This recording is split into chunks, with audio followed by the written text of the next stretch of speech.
Hello all and welcome back to NEET now. मेरा नाम है रजत गोयल और आज हम लोग बात करने जा रहे हैं प्रोजेक्टाइल मोशन के बारे में। तो प्रोजेक्टाइल क्या होता है, सबसे पहले हमको ये देखना जरूरी है। प्रोजेक्टाइल होता है जब हम लोग बॉल को या किसी भी चीज को फेंकते हैं। जैसे क्रिकेट में आपने देखा होगा, जब कभी बॉल आउटफील्ड में जाती है तो आपका फील्डर जो होता है बॉल को ऊपर फेंकता है विकेट कीपर की तरफ को या फिर कहीं भी, तो इसको कहते हैं हम लोग प्रोजेक्टाइल मोशन। तो प्रोजेक्टाइल मोशन कैसे होती है? प्रोजेक्टाइल मोशन होती है, मान लेते हैं ये हमारा एक स्ट्रेट सर्फेस है और इस पे आपने कोई भी चीज ऐसे प्रोजेक्ट करी और ये ऊपर जाएगी, किसी थीटा एंगल पे आप प्रोजेक्ट करोगे, ठीक है, v वेलोसिटी से प्रोजेक्ट करोगे, v नॉट से, ठीक है। और ये बॉल पहले बॉल होगी या कोई भी ईटा होगा, ये ऊपर जाएगा, ऊपर जाते जाते एक पोजीशन पे आके इसकी वेलोसिटी ऊपर जाने वाली खत्म हो जाएगी। उसके बाद क्या होगा, ये नीचे की तरफ को जाना शुरू कर देगा। तो सबसे पहले हमको इस मोशन को एनालाइज करना बहुत जरूरी है, ठीक है। तो एनालिसिस कैसे करते हैं इस मोशन का? इस पे क्या क्या फोर्सेस लग रहे हैं। ये जो बॉल है जो यहां से मान लेते हैं ए पॉइंट से, इसको ए मान लेते हैं, इसको बी मान लेते हैं और सबसे जो हाईएस्ट पॉइंट है इसको हम मान लेते हैं ओ, ठीक है। जब ए पॉइंट से बॉडी को प्रोजेक्ट किया गया, ठीक है, तो इस पे कौन कौन सी फोर्सेस लग रही होंगी, एक्सटर्नल फोर्सेस कौन कौन सी लग रही होंगी, ठीक है। देखते हैं कौन कौन सी होंगी। मेरे हिसाब से सिर्फ इस पे एक फोर्स है और एक ही फोर्स है, वो है आपकी अर्थ की ग्रेविटेशन फील्ड, ठीक है। क्योंकि हम ये अज्यूम कर रहे हैं प्रोजेक्टाइल मोशन अर्थ पे ही हो रही है या फिर ऐसी जगह पे हो रही है जहां पे ग्रेविटी मौजूद है। तो नीचे की तरफ को हम मान लेते हैं कि एक फोर्स लग रही है mg, ठीक है। m क्या है, मास ऑफ अ बॉल, ठीक है, और g क्या है, आपकी ग्रेविटेशन फील्ड नीचे की तरफ को, ठीक। अब हमको इसमें तीन चीजें निकालनी होती हैं। इसके क्वेश्चनों में हमको तीन चीजें निकालनी होती हैं। पहली होती है रेंज। रेंज मतलब कितनी दूर तक गई बॉल, मतलब ए से बी के बीच में क्या डिस्टेंस है, ठीक है। दूसरी चीज होती है हाइट। हाइट क्या है इसमें आपकी हाइट हो गई यहां से लेके यहां तक की हाइट हो गई है, ठीक है। ये हो गई आपकी हाइट, ये निकालनी होगी। मैक्सिमम हाइट कितनी चीजें निकलती है। और तीसरी चीज जो निकालनी होती है वो होती है time of flight. Time of flight क्या होती है? टाइम ऑफ फ्लाइट होती है ए से बी पहुंचने में उसको कितना समय लगा, ठीक है।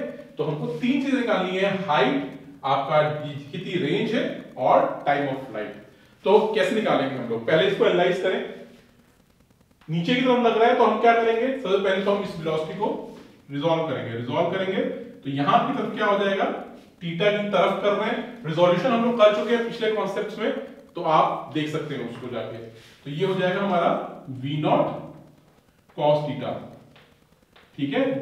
एंगल की तरफ हमने रिजॉल्व किया और एंगल के अपोजिट रिजॉल्व किया 90 डिग्री पे, तो ये हो जाएगा हमारा v नॉट sin थीटा, ठीक है। v नॉट sin थीटा, ये हमारा आ गया, रिजॉल्व हो गया। अब देखिए क्लोजली, देखिए जो ये v नॉट साइन थीटा वाला कंपोनेंट है वो आपका g के डायरेक्शन में है, मतलब g का डायरेक्शन उसके अपोजिट है।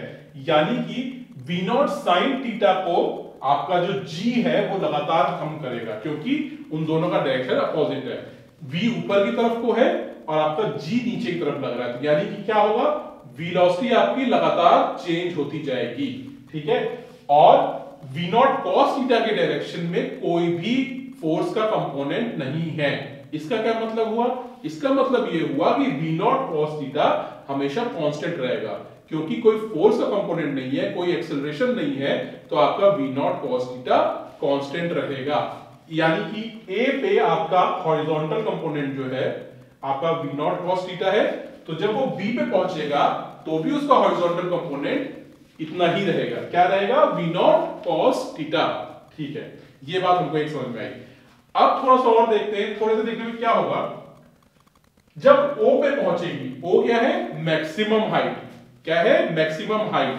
जब O पे बॉडी पहुंचेगी तो क्या होगा? तो ये होगा कि आपका ये वर्टिकल कंपोनेंट जो है v नॉट साइन थीटा वो जीरो हो चुका होगा। अगर ऊपर वाला आपकी वेलोसिटी जीरो हो जाएगी तभी तो और ऊपर जाना बंद हो गया। Simple concept. ऊपर की तरफ को बॉडी जा रही है, जब ऊपर की वेलोसिटी खत्म हो गई तो बॉडी क्या होगी? रुक जाएगी। यानी कि यहां पे जब पहुंचेगी ऊपर की तरफ बॉडी जाना रुक चुकी होगी, ठीक। तो अब हम लोग इसके फॉर्मूले डिराइव करने की कोशिश करते हैं।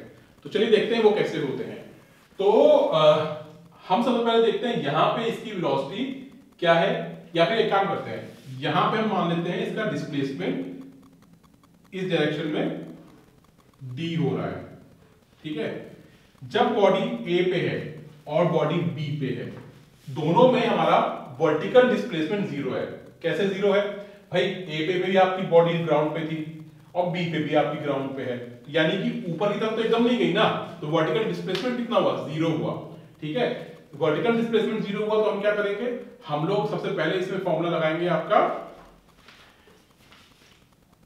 S equals to ut plus half AT square.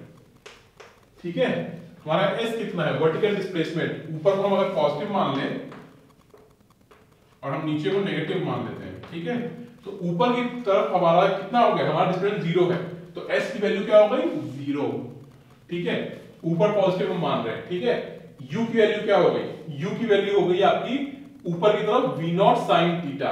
Initial velocity यही है ना, equals to V naught sine theta into T minus half G T square. Minus क्यों आया ये साइन? माइनस साइन इसलिए आया क्योंकि G की डायरेक्शन नीचे है, हमने ऊपर डायरेक्शन पॉजिटिव मानी हुई है। आप उल्टा भी कर सकते हो, कोई फर्क नहीं पड़ेगा। अगर आप नीचे को पॉजिटिव मान लेते हो तो आप ऊपर वाले को नेगेटिव मानोगे। ठीक है, जब हम यहां पे करते हैं तो यहां पे देखिए दो वैल्यू आती है t की हमारी दो वैल्यू आती है। एक t की वैल्यू आती है 0, t यहां से कॉमन लेंगे तो t आपकी एक वैल्यू आएगी 0, और दूसरी वैल्यू आएगी आपकी v naught sine theta upon into 2 और g। ठीक है, 2g यही आएगा। हाँ यही आएगा। ठीक है, तो दो वैल्यू आने का मतलब क्या है? टाइम की वैल्यू दो आ रही है, 0 और 2v naught sine theta g। ठीक है, इसका मतलब क्या है? इसका मतलब ये है कि दो टाइम पे डिस्प्लेसमेंट जीरो है, एक टाइम इक्वल्स टू 0 पे और एक time equals to 2v naught sine theta by g पे। ठीक है, इसका क्या मतलब है? टाइम इक्वल्स टू 0 पे यहां पे है, हमको दिख रहा है एकदम ए पॉइंट पे है, और इस पॉइंट पे जब पहुंचेगा कितना टाइम हो चुका होगा? 2v naught sine theta by g। ये हमको समझना है। t इक्वल्स टू 0 का क्या मतलब है? ये मैंने यहां पे आपको बता दिया है कि 0 पे वो यहां पे है, डिस्प्लेसमेंट 0 कब है ये बता रहा है ये हमको टाइम। ठीक है, चलिए अब दूसरी चीज निकालनी है हमको। दूसरी चीज क्या निकालनी है हमको? आपको निकालनी है रेंज। रेंज कैसे निकाल सकते हैं हम लोग? रेंज होती है डिस्टेंस। डिस्टेंस क्या होता है? Velocity into time. ठीक है, देखिए इस डायरेक्शन में कोई भी एक्सेलरेशन नहीं है। ठीक है, तो आप क्या कर सकते हैं? सीधे फॉर्मूला लगा सकते हैं, वेलोसिटी इनटू टाइम। टाइम हम वहां से निकाल चुके हैं। ठीक है, वो होगा आपका रेंज। तो रेंज क्या होगी हमारी? Equals to simple velocity into time. Velocity क्या है हमारा? v naught cos theta into यहां वाले जो है आपका, आप इसको यूज कर लेंगे 2v naught sine theta divided by g। ठीक है, देखिए 2 साइन थीटा cos थीटा आपका हो जाएगा साइन 2 थीटा। ठीक है, थोड़ी सी आपको पढ़नी पड़ेगी आपकी ट्रिग्नोमेट्री। तो इसको जब हम सॉल्व करेंगे तो ये हो जाएगी हमारी v नॉट स्क्वायर, ठीक है, into sine 2 theta divide by g। ये क्या आ गई हमारी? ये आ गई हमारी रेंज। ठीक है, और तीसरा चीज क्या बची हमारी? हाइट। हाइट में हमको क्या देखना है? सबसे ऊपर जब पहुंचेगा तो आपका क्या हो जाएगा? आपकी वेलोसिटी 0। ये मैं बता चुका हूं। तो हम क्या फॉर्मूला लगाएंगे? हम फॉर्मूला लगाएंगे v square equals to u square plus 2as। ठीक है, फाइनल वेलोसिटी 0 है, सबसे ऊपर पहुंच रहा है, तो ये आपका हो गया 0 इक्वल्स टू इनिशियल वेलोसिटी क्या है? हमारी इनिशियल वेलोसिटी है v नॉट साइन थीटा। तो क्या हो गया? v not square into sine square theta, ठीक है, माइनस 2gs। -2gs क्यों? क्योंकि हमने ऊपर को पॉजिटिव माना है तो नीचे नेगेटिव होगा, ठीक है ना। अब यहां से अगर हम s की वैल्यू निकालते हैं, s क्या होगा? s होगा आपका v0 square sine square theta upon 2g। ये क्या आ गया हमारा? ये आ गया हमारा वो डिस्टेंस जिसपे आपकी बॉडी की वेलोसिटी हॉरिजॉन्टल वर्टिकल डायरेक्शन में 0 हो जाती है, यानी कि आपका ये, यानी कि इस पॉइंट पे, यानी कि हमारा ये h निकला है यहां से, ठीक है। क्लियर होना चाहिए ये आपको जो मैंने बताया है। अगर कोई प्रॉब्लम हो तो आप जो है इसके कमेंट सेक्शन में लिख के बता सकते हैं, मैं उनको क्लियर करने की पूरी कोशिश करूंगा, ठीक है।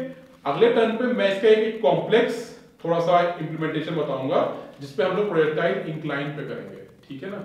और इसके क्वेश्चंस भी हम लोग करेंगे धीरे धीरे, क्योंकि अब ये बहुत इंपॉर्टेंट टॉपिक है, इसके इसलिए क्वेश्चंस हमको करने पड़ेंगे थोड़े अच्छी तरह। तो जब तक मैं मिलता हूं आपसे अगली बार, तब तक के लिए take care, have a nice day और पढ़ाई करते रहिए। Thank you so much.